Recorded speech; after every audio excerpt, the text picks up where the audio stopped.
I think we're going to go ahead and get started this morning.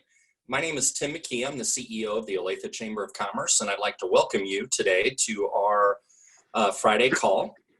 We have a wonderful call today, and we'll get started here in a second. On the call with me is Casey Willem with the Olathe Chamber of Commerce, Susie Carson, also with the Olathe Chamber of Commerce, and our two guests, which I will introduce here in a second. This call will be recorded, and we will be placing it on our website so that you can come back and review it early next week. If you have any questions that you'd like to ask our panelists, please do so either in the question and answer or in the chat mode, and we will get that over to our guest.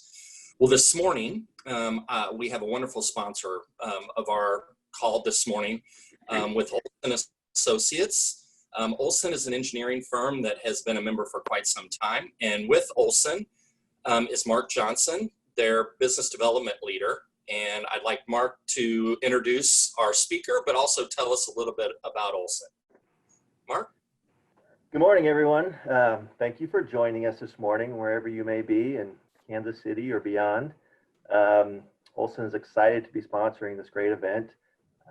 As Tim said, I'm Mark Johnson, business development leader at Olsson. Olsson is a nationally recognized employee-owned engineering and design firm with a rich history of success. We were founded in 1956 and have over 1,000 employees. Our services include engineering, planning and landscape design, environmental, construction and field services, and technology.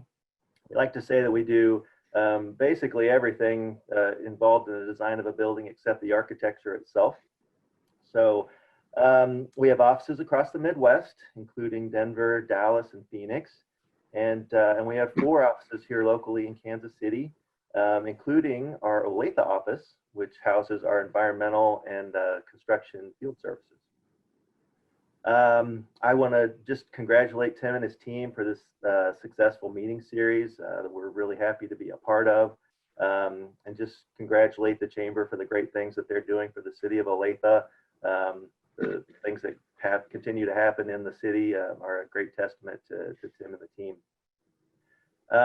Olsson, very proud to be a sponsor, as I said, of this series, Real Estate in a Pandemic, with Owen Buckley of Lane 4. Some of you may not know that Lane 4 is a track and field reference that was from Owen's days as a standout decathlete at the University of Kansas. Many would also not know that Owen and I had the same track coach in college, although that should not infer that we're the same age, and it should not infer that I had anywhere near the talent of Owen either. But what it should tell you is that Owen knows how to work hard, and so I've luckily gotten to experience that or see that over the years.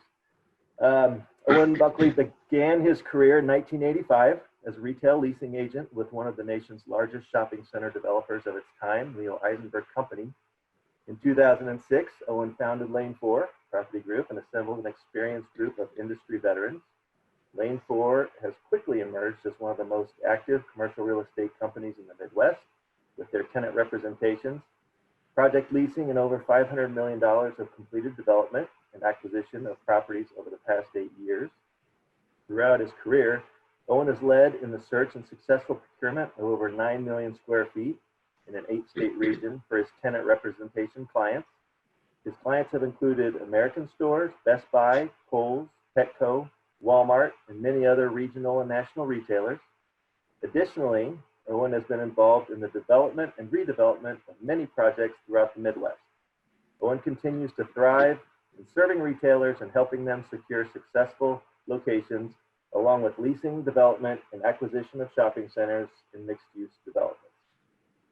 I've had the pleasure of working with Owen on a number of different projects over the years. He's a great guy, very smart and knowledgeable about the real estate industry, and a great advocate for our city. I know I'm excited to hear what he has to say about his company and real estate in this pandemic situation that we're all going through. So please welcome Owen Buckley. Thank you, Mark. Appreciate it. You're welcome.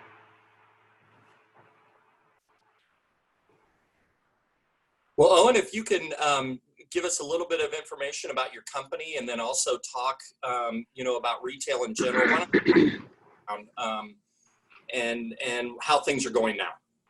Okay, things are going great. As we sit on Zoom in our living rooms, and some of us in our offices, I'm glad to be back in my office, and probably came back about a little before the rest of the crew did 4 or 5 weeks ago, and we're located down in the Country Club Plaza, so lots of scenery over with the protests and whatnot going on a few weeks ago. So wow, certainly very, very interesting times that I'm sure none of us will forget. Lane 4, I started Lane 4 in 2006. And I got in the business in 1985. And when I say business, commercial real estate, and went with, as Mark mentioned, with Leo Eisenberg. And Leo Eisenberg was, for some of you younger ones out there, is no longer around, but was a really big, one of the top shopping center developers in the country in the mid 80s when I joined. So really got in with a great group of people, learned a lot. Was kind of thrown into the deep water pretty quick. And Eisenberg had 12 offices throughout the country at one time, and several years in a row were the #1 shopping center developer in the country. So that kind of led to me becoming entrenched in retail commercial real estate, primarily in the Midwest, pretty much every state that touches Missouri and Kansas. I went on and joined another firm after Eisenberg started having some struggles in the early 90s, and joined another firm called the R.H. Johnson Company, which is still around today. I'm sure many of you are familiar with them. And then founded Lane 4 in 2006. Primarily, I've spent my career, up until that point,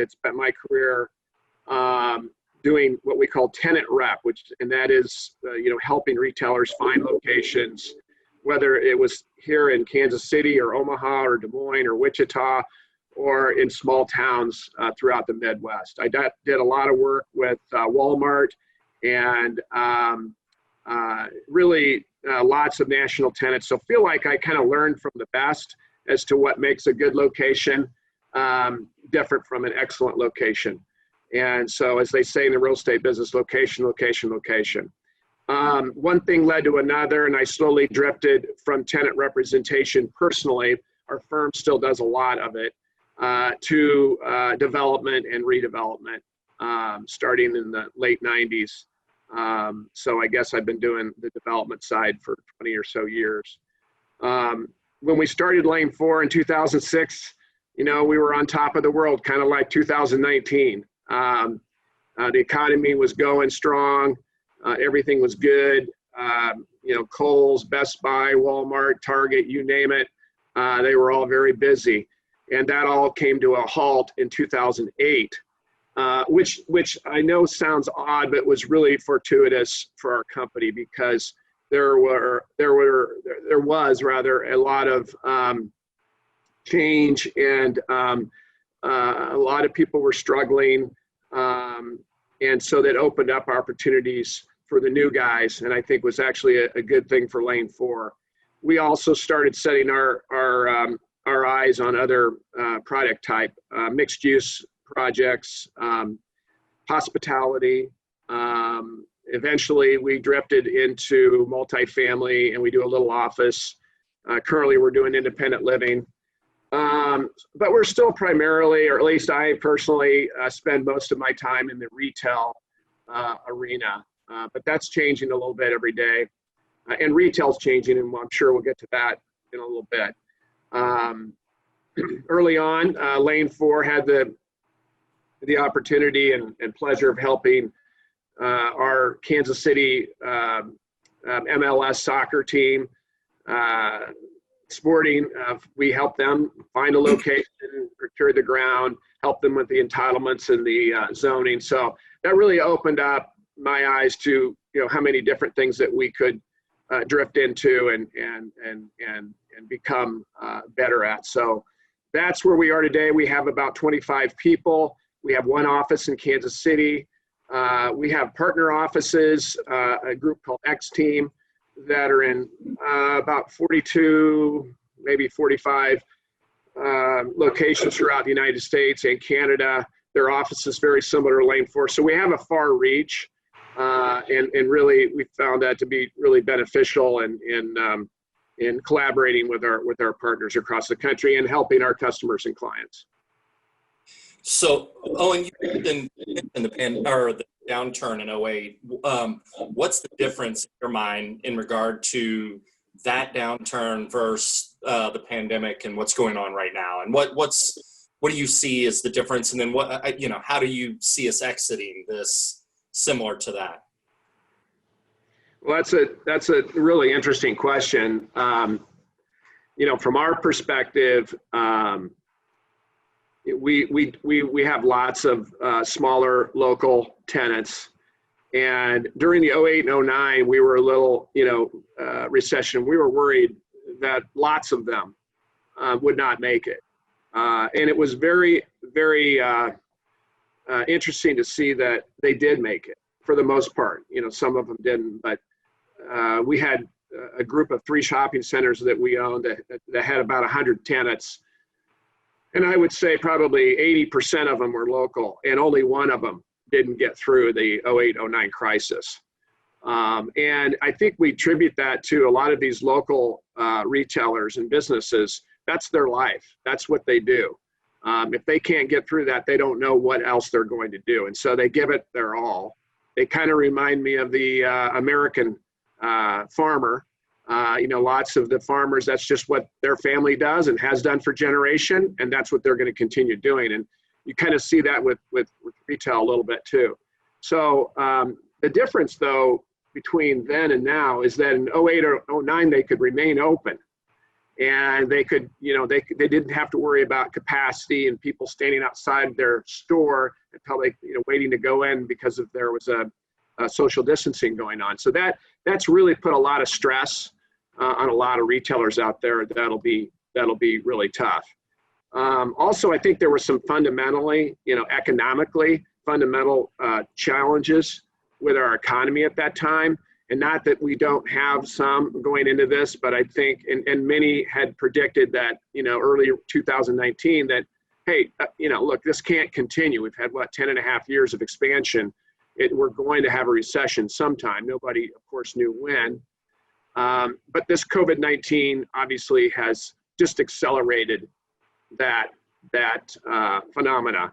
Also, I think what's good about the COVID-19 and perhaps the recession that's coming with it is I feel like the banking system is just totally on different, legs now. They're very, very well capitalized, and I think that is a good omen for all of us as we move forward versus '08 and '09.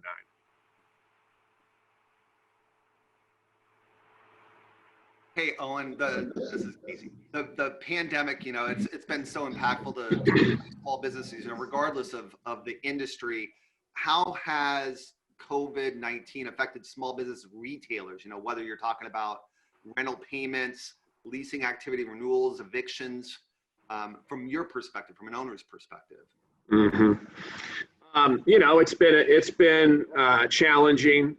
Again, kind of going back to the '08, '09, it's just great to see how resilient a lot of these retailers are and how they've really stepped up to the plate.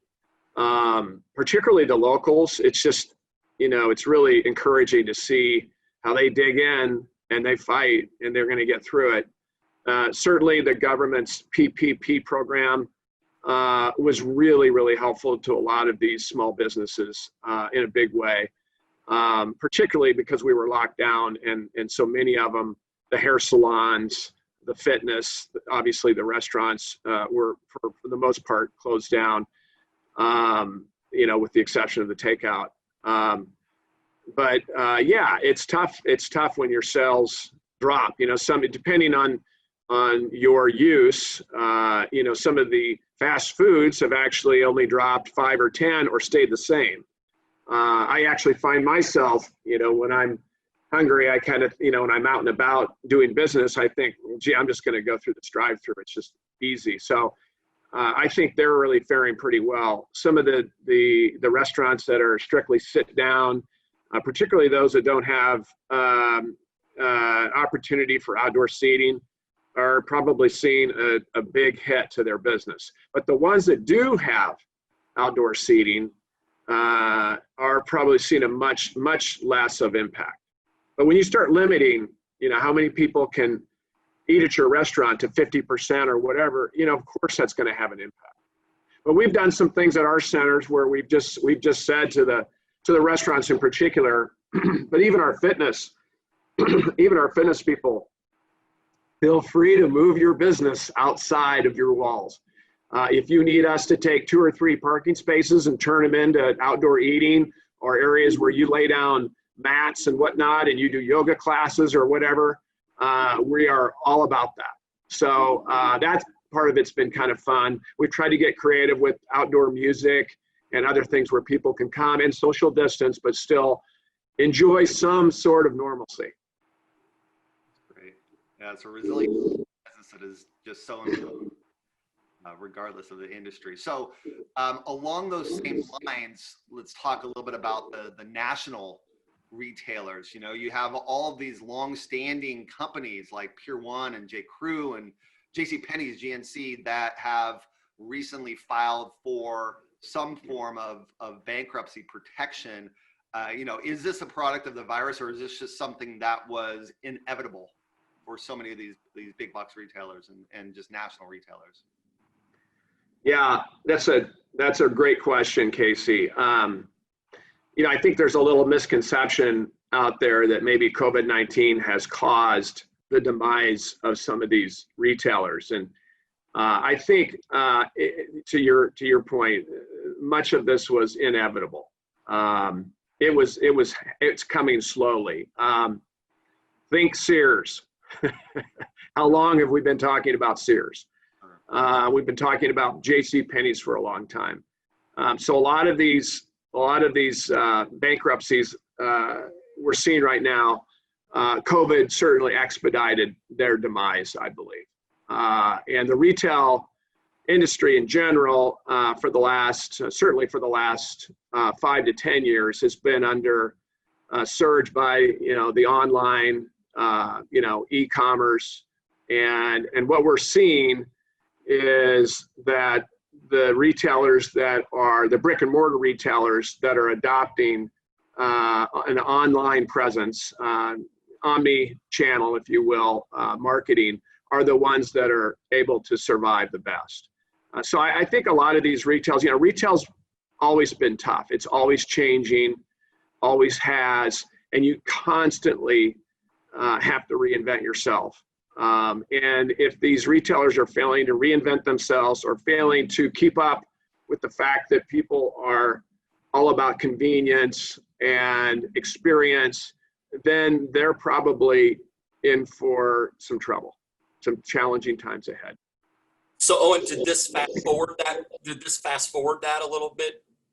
Was it a slow glide down, in regard to from bricks and mortar, and did this shove it forward? Absolutely. Yeah. I think it accelerated 2 things. One, it accelerated the retailers and businesses in general that were kind of still living in the past and not improvising, or if they were, trying to change, they weren't changing in the right direction. And so this has accelerated their demise. The other thing it's done is it's accelerated technology in the retail business, not only mostly from the customer, but experience and the restaurants that quickly had to get their act together, many of which were doing takeout. And obviously, fast foods were doing drive-through, but even they, just improved their technology and their process, and it's been an acceleration. And then, of course, all of us on the other end receiving it, I now have a Shake Shack app. They're right below me, and so I'm probably going to gain 10 pounds in 2020. But it's so easy to get on my app. I think I know I have a Potbelly there on the plaza too, and you get on the app and you just order what you ordered last week, and in 10 or 15 minutes, you just walk over there and grab it out of a little bin system they have. It's already paid for. So these are the kinds of things that have accelerated, where retail is going. I think you've seen it with the grocery stores, where people are busy and they're picking up their groceries on the way home, and it's changing everything faster than it would have, which I think is going to create a lot of opportunities for all of us in whatever field we're in. Owen? Owen, really quickly. So we saw Nordstrom's make a hop down to your neck of the woods, and then as recent as last week, you hear about Oak Park Mall hinting at a potential default. Can you talk a little bit about the enclosed mall? I mean, that evolution, what is going to happen with those, that segment of the retail industry? Well, that's why I've always said I'd much rather be on my side of the desk rather than to be an actual retailer. I mean, it's such a tough business. So it changes every 20 to 25 years. I mean, if you go back to post-World War I and World War II, with people moving into the suburbs and the first shopping centers with grocery stores started popping out of the ground. And one thing things keep changing, but one thing that drives, I think, almost everything is something that we humans thrive on is convenience. Every one of them. And so, why did people move to the suburbs? It was easier. I had a car. I didn't have a car before. So now I can have a car. Now I can have a bigger house, and my life can be less chaotic. And so the shopping center industry thrived. And then somebody came along, I don't know, in the 60s and 70s, and to your point, Casey, said, hey, how about a big enclosed shopping center? We'll call it a mall. And it was all about convenience. It was all about people being able to drive up on a hot day like today or on a cold day in February and go inside, get out of the elements, and maybe go, hit 6 or 7 stores at once. And to them, that was convenience from a weather standpoint, a parking standpoint. Get everything done, get back in the car, get back to what's important, which is your family and your business or whatever.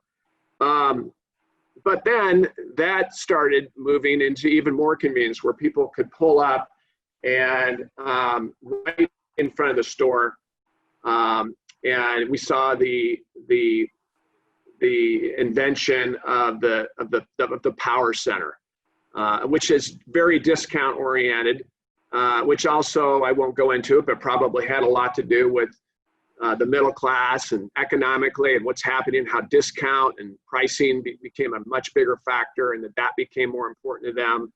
Certainly the convenience of hitting Bed Bath & Beyond, walking next door to Bed Bath and whatnot was a big thing. And now we're seeing Amazon, the Amazon effect. Again, what is the underlying common theme? Convenience. So we'll see it again. And I think the great American indoor mall has got a tough road ahead of it, a really tough road. Things are just changing. People's habits are changing. And I think you're going to see many of them demolished. Metcalf South Mall, our firm, is involved in that project, and we demolished the mall, and we're putting back, we put back a Lowe's home improvement store. We were putting in restaurants and independent living. Across the street, it wasn't a mall, but it was one of these big box shopping centers. Everybody remembers the Kmart on the hill there, and we talk about, what do you do with those boxes? Well, in some cases, you bulldoze them and you build a corporate headquarters like Shamrock is doing there today. So we're going to see a lot of repurposing of these sites. The good news is they're really great locations. So it'll be really interesting to see what pops up in some of these in some of these on some of these corners. Mark, I may have cut you off. Do you have a question for Mr. Buckley? Sure. Well, and some of it may have been answered a little bit, but I just wondered what you and your team think we're going to be carrying forward from the pandemic. What are things that are going to stick with us, and trends and things like that? Well, I think it was hard for us to conceive that you would actually that the government would actually have to lock down and just say, you can't go out of your house, or you can't go into that store, that's actually a possibility that could even happen.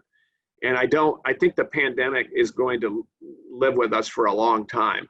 Hopefully we'll find a vaccine to the COVID relatively quickly, but I think it's always going to be in the back of our minds here in America, like it already was in a lot of other countries, Japan, et cetera.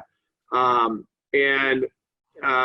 think you're going to see the insurance industry creating vehicles for landlords like us, for retailers to insure against a pandemic interrupting their business.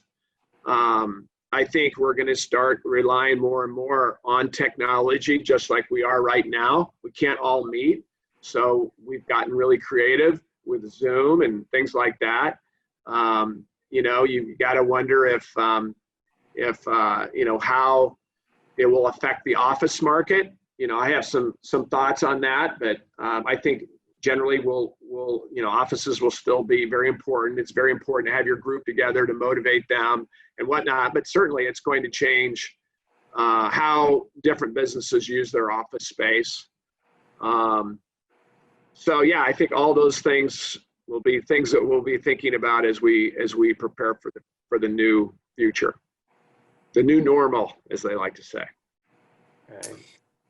Owen, we had a question about some tax policy. Can you talk about TIFs and dark store and maybe CIDs, and how important or not important they'll be, through this time in the future?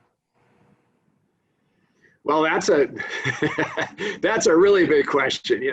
That would have been a good question, before COVID-19, and somewhat of a controversial question, and how much they're needed and whatnot. I have a personal belief that, here in Kansas City, we don't have the oceans and the mountains, and we don't have some of the big Fortune 500 companies located here where people are kind of forced to live here.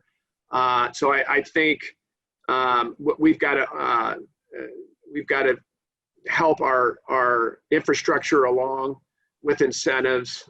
So otherwise developers are having a hard time finding the returns that are necessary to do that. So I think, I do think that we are grossly oversupplied in the retail segment, and most of that supply, and this is really important.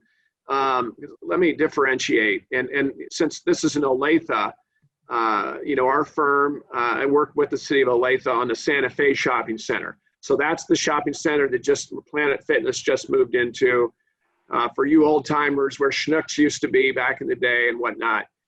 That's a really different shopping center than, say, a 119th and Black Bob that has a whole lineup of big junior boxes, one after the other. I think some of those, now 119th and Black Bob is maybe the best corner in the whole metropolitan area. I think 119th and Black Bob, 119th and Row are stellar corners. Some of these other big power centers located in different areas of the metropolitan area who happen to have some of the retailers that are taking bankruptcy, those are going to be tough spaces to backfill. So what are we going to do with those? And at some point, when do some of the other retailers that are surviving there say, hey, I'm sorry, but I don't want to be in a shopping center that's half empty, so I'm going to move over into another area or whatever. So I think we've got to really think about, what's going to happen to those properties. And I think in many cases, we're going to need some public-private partnership in order to get it done. Now, what will that power center become? It could be repurposed into some industrial uses, some medical uses. It could be rezoned. So I would throw it back at the city and say, are you willing to rezone some of these to multifamily? Could it be a senior project? Could it even be industrial? Even if it was, maybe you could make it industrial that's, attractive and a little closer to the neighborhoods for that, on that last mile, as they say. So I think the CIDs, the TIFs are going to continue to be really important as we move forward. And it's going to be what I've always said, underwriting those and making sure that the developer and the city are using realistic projections instead of pie in the sky or massaging the numbers where they really don't work will be key to the success of that. I mean, I think Santa Fe is a perfect example.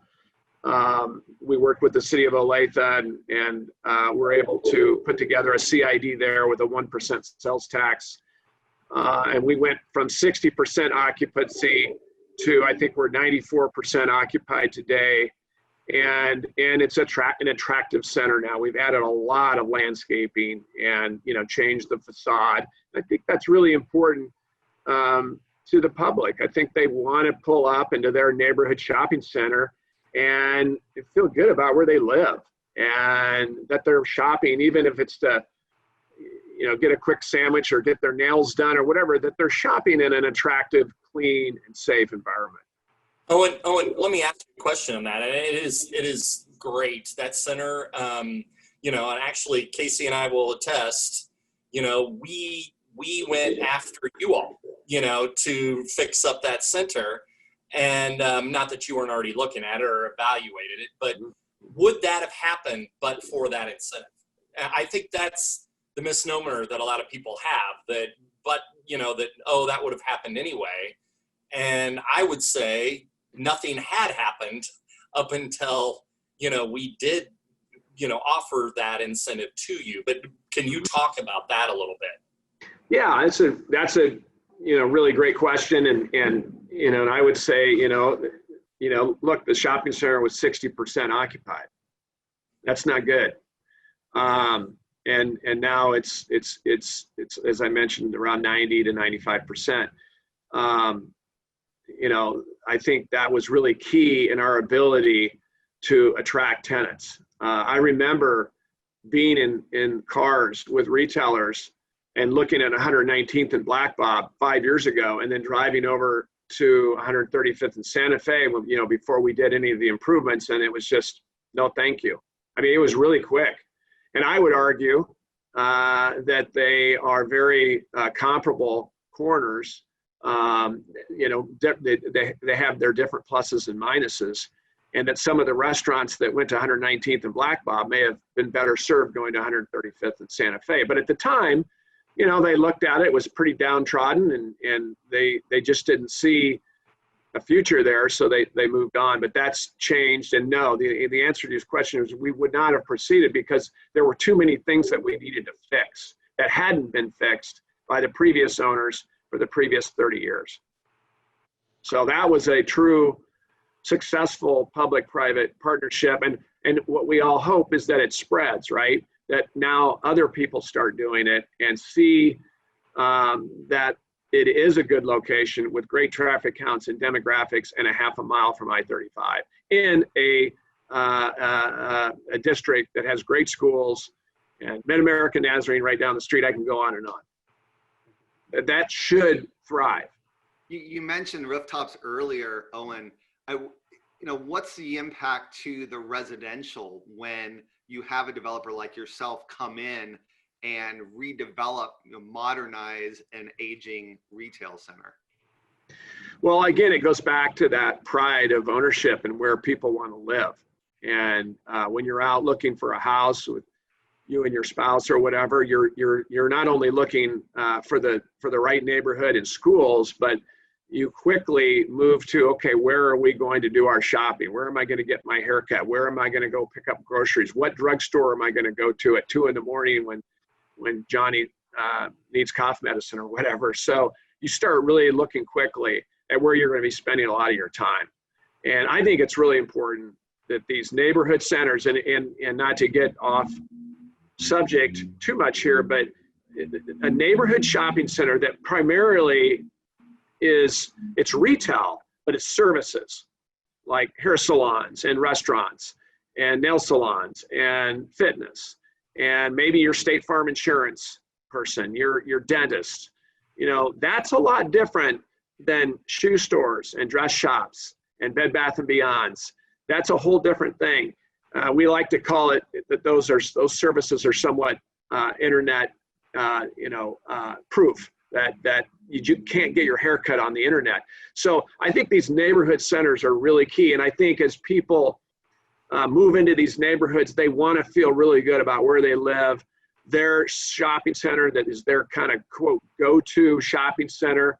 They want it to, number one, be safe and clean, but they also like it to have nice landscaping and of course, great restaurants and things like that, so they can, again, have a more convenient life.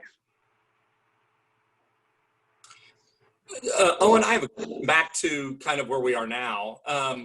The PPP loans have been able to help, some of those retailers with their rent. And, for the last 3 months, you as a landlord, are you a little worried about, what happens when those PPP loans run out? I know that we're now reopening, but I know business quite isn't where it was prior to. Are you a little concerned about that and whether or not we have, a second tranche of the PPP loans, or do you feel that we're going to be okay? I know that a lot of businesses, including ours, had to ask for some help in regard to rent reduction and things like that. And can you talk a little bit about that? And are you worried about what happens next? Well, I am worried, but I was worried before COVID-19. I'm kind of born worried. So, we're always worried about, what's going to trip us up. And certainly right now, that's on the forefront because it costs so much money to shut down and even more money to start back up. And so having a surge of cases and a shutdown again, I think would be a real concern and a real challenge for a lot of people. But even if we stay open, certainly we're concerned and in constant communication with our retailers and some of our office tenants too, by the way, on, hey, what can we do to help? What can we do to help you be successful? And nobody knows really, though. I wish I was smart enough to say, here's what's going to happen. I don't know. I don't think any of us knew or know. And if we did, we'd probably start making moves in the stock market and other areas.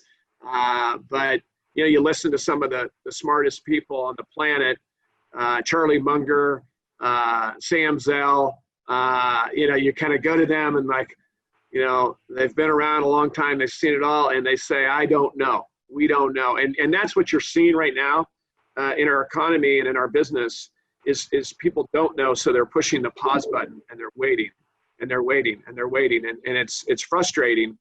And so what we've really tried to preach here at Lane 4 is patience. Keep working, keep your contacts fresh, touch base.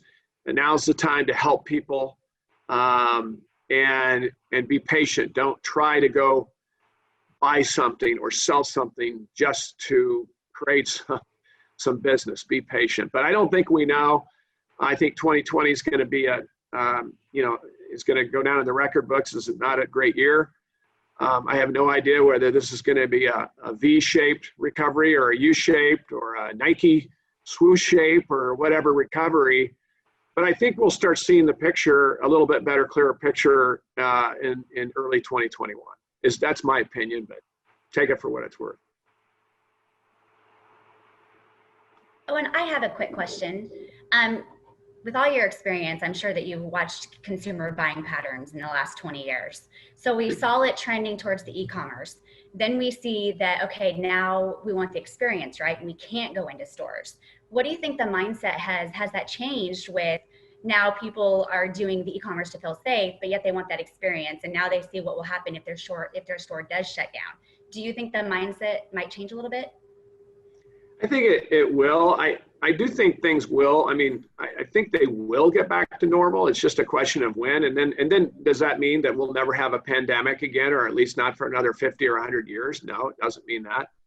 But I do think people are going to settle back into their habits. I think we'll shake hands and hug again, and I think we'll go to Chiefs games again, and I certainly hope so, and concerts and things like that. And we happen to believe, being in the retail business, that human beings are very social.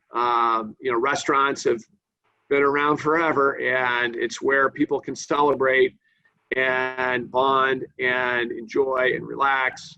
I think fitness, I don't know about you all, but if you, I didn't really find working out in our second bedroom in our house to be quite as motivating and as exhilarating as being in the gym, and even just being around people that you don't know, but they inspire you because look how hard she's working or he's working. And I think we just love being around other people. So, but I also it gets back to that convenience factor. If I can order a quick pair of shoes or whatever online, and it'll be at my house in 3 days before I know it, that's going to be a really big part of it. On the other hand, I also think people want to touch and feel and experience. That's why Amazon is on a big push to build, brick and mortar. And you're seeing Walmart, who used to have zero online presence, focusing 100%. They're not building, relatively speaking, any new stores today. And what are they focused on the online? So I think you're going to see both of those rise. How quickly will online? I think it's going to increase. I think this is, again, back to Tim's point, it's accelerated. I think it'll accelerate online presence. No question about that. Is it going to go from whatever it is now, 12 or 13 or 15%, depending on which study you read, to 50% in 2 years or 10 years? I don't know. Not qualified to answer that. But I do think experience and convenience are the two really key factors.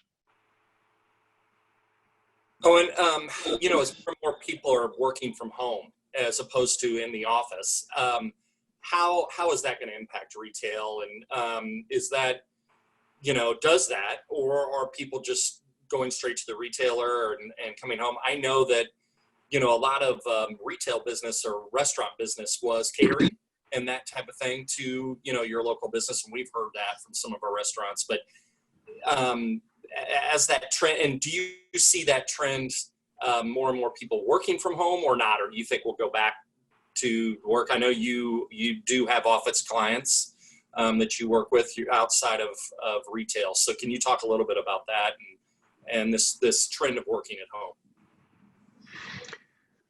That's an excellent thing to ponder. I think it depends a little bit on what business you're in. I think it depends a lot on that, actually.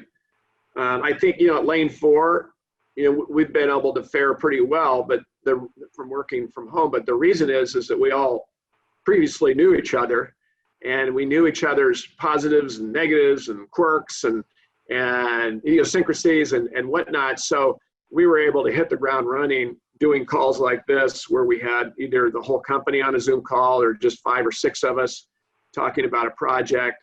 I think that's a lot different than a company that is trying to build an officeless company and basically try to communicate and get to know each other occasionally by having coffee or drinks or whatever, and then doing most of your work independently from your basement or family room. I just don't know how you can do that. I don't know how sustainable it would be for Lane 4, frankly. Our producers are their salespeople, and I know that the collaboration getting the wheels turning and the gears going and getting creative, being around each other is huge. It's motivation. It's like the fitness example I gave a minute ago. I think the same thing for our accountants and property managers. I think about the efficiency of decisions that are made around the coffee machine, the water cooler, whatever.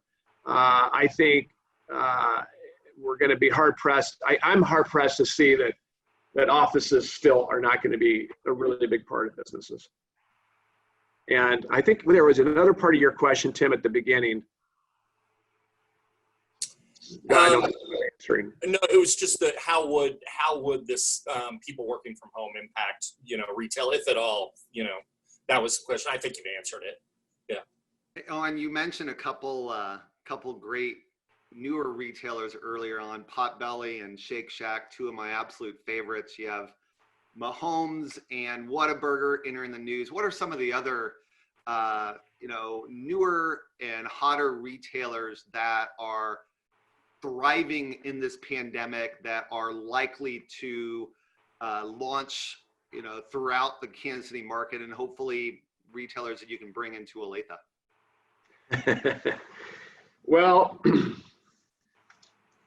full admission, it's a little frustrating that, especially for somebody that's been doing retail as long as I have, that there aren't that many new retailers that are coming over the hill as back in the 90s. I mean, think about all the Home Depot was new, Lowe's was new, Bed Bath was new, Best Buy. I mean, they just kept coming. Every concept you can think of. And I think the Amazons of the world have squelched some of that. The buying habits of people in general have squelched some creativity in the brick and mortar. But what I think we are seeing is, people are people.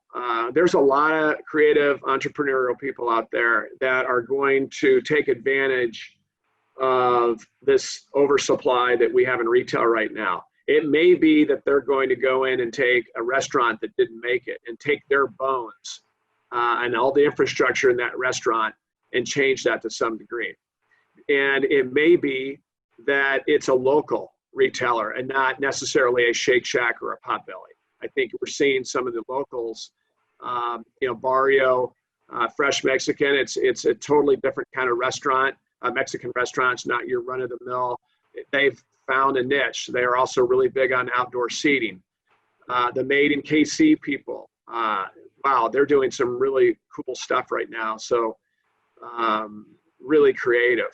But I think you're gonna find a lot of young people are gonna figure out they need to make a living, and they're gonna figure out how to be creative and create experiences that are going to be sustainable. I think it's a tremendous opportunity. Owen, you mentioned or talked a little bit about rent relief and things like that. What was the percentage that you saw of people requesting that, and that you had to give rent relief to, or was that a small percentage? Was it larger? I mean, what your perspective from your what you've seen in your retail locations, but then also what you've heard from others within the industry? It really was it depended a lot on their use. The hardware stores just really sailed right through this. Obviously, the grocery stores and the drug stores did. It really kind of depended a little bit. Office users, for the most part, particularly medical. They can't. An insurance person can maybe go sell insurance at a Starbucks or at a picnic table in a park. But it's hard for a dentist to work on your teeth at either one of those locations. So they can't afford to lose their office space. But we had a decent amount. Our restaurants were really worried. Again, the PPP was very helpful. We're trying to work with all of our retailers, but we had a just like we're no different than any other landlord. There were a fair amount of people that were asking for relief. I would say that 98% of it isn't. They're not asking for free rent. they're asking, hey, can I defer my rent for 2 or 3 months and pay you back, during the rest of the year or starting in 2021. And I got to tell you, I'm really proud of our tenants and impressed of how tough they are and how fair they are. That's just been awesome. And I hope that, that'll continue. I'd like to think that we've been fair as well. We really want, we're in this together, as they say. And so it's to both our benefit to hold hands and get through this. Thanks for answering that, Owen. That was actually one of the questions from the chat. I know that was probably pretty personal in regards to your real estate, but that's, people are concerned and they just want to make sure that people are getting through this okay, and that hopefully, and that's actually, I guess, one of the reasons that the prior question from the chat about the PPP loans and do we need that, in the future, and how important is that going to be moving forward? I know that as we talk to our restaurants and our retailers, they're ready to get going, and I think people are itching to get out there. So Casey, I'm sorry, thanks for answering that question, Owen. Good question. Yeah. Oh, and I mean, it really is an absolute pleasure. I know, Tim would echo the sentiment. I mean, it's an absolute pleasure working with you on projects in Olathe. It's an awesome time every call we have with Wes and with Brandon, your sons, with Mike Berenbaum. How the heck do we get you working on another retail project? Well, hey, it's in our blood. So just, we are being patient right now, as I mentioned, but it'll happen. We love working with the city of Olathe, and I really mean that. We've worked with, we work with all of them in the metropolitan area. As I mentioned, I spent, my career in places like Fort Dodge, Iowa, North Platte, Nebraska, and just all over. And I've worked with lots of city councils, lots of mayors, lots of EDC and chamber people. And Olathe is a pleasure, complete pleasure to deal with. A lot of common sense, expectations. That's really all any of us want, right? We just want to know what's the expectation and what do we need to do. And if we have a problem, let's work through it. So we like to work in municipalities like Olathe, and have really enjoyed our relationship with everybody from you, Casey, and Tim, and the entire city council, and of course the mayor's office. So thank you. And yeah, Olathe is a great market, and it's a very convenient place to live. I remember you invited me to an EDC 4 or 5 years ago, and maybe it was 6 years ago, and you wanted to kind of build a town center, a prairie fire, a mixed use, and maybe that would have been a good idea, but I think we know that it probably wouldn't have been. And Olathe is a very, very convenient and safe and clean place to live, with great schools and great government. So you have so much going for you, and the new soccer fields, everything you guys are doing. It's really exciting. The Garmin and the industry that you have down there, the Olathe Med Center. I mean, it's just a really great, I know, a great place to do business. And several of our people live in Olathe and did their homework. And so I think whatever you're doing, keep doing it. Owen, we have one more question that I know we're running out of time, but if you have a second, an individual asked, a lot of seniors are concerned about safety, and you've got people that are on either end of the spectrum in regard to whether or not they're compromised or not, and how is that playing in? What are retailers doing to try and address both ends of the spectrum, where people want to just open up, and people that feel that they need to be safe, and what are some of the retailers doing that you're seeing? Well, I think that's a very great question, really great question, smart question, because I think the jury is in, I think. It's coming in as we speak. that the retailers that are practicing social distancing and are wearing masks, and that their employees are wearing masks, and not just masks around their neck and kind of hanging off their ear, but covering their nose and their mouth religiously, and then working on making sure their store is not too busy, the social distancing and all that, are the ones that people want to go back to. And I won't name any names, but every day I hear 3 or 4 that, maybe it's somebody here in the office that had an experience last weekend, or a particular retailer. I personally, my family, my wife and I, we were at a store just several days ago. We won't go back there because it was too crowded and none of the employees had masks on. And I think that is huge. And even if you're an employee or an owner and you don't think masks help, you better put them on your employees, or people are not going to come back. And it's a pretty small price to pay, I believe, to wear one. I'm pretty sure they work. And if they do, you're saving lives. It's that simple. If they don't, okay, you had some cloth over your nose and face for a while you're visiting the store. But I think that's the retailers that are taking it seriously. It makes you feel safer. And that'll get people in their store. So that's what we're seeing. And that's what I'm reading from the results, the surveys. Well, Owen, thank you very, very much for joining us today. It's wonderful, and you've been a great partner and for many, many years. And Lane 4 is a great partner here in Olathe, and with multiple locations and multiple centers, and have done a wonderful job redeveloping here in Olathe when we've came to you and asked. So thank you for everything you've done. Mark, thank you. Olsson has been a great partner here in Olathe as well at the Chamber, and have been involved in many projects, I know, throughout Olathe, and we look forward to both of you doing more here in Olathe as we move forward. So thank you very, very much for your sponsorship, and Owen for your comments today. And thank you all for joining us. And if you do want to view this again, we will be posting this next week. And thank you all for joining us, and thank you for being here. And Owen, Mark, have a wonderful day, and we are adjourned. So thank you. Thanks for including us. Thanks, Tim. Thanks, Casey and Susie. Thank you.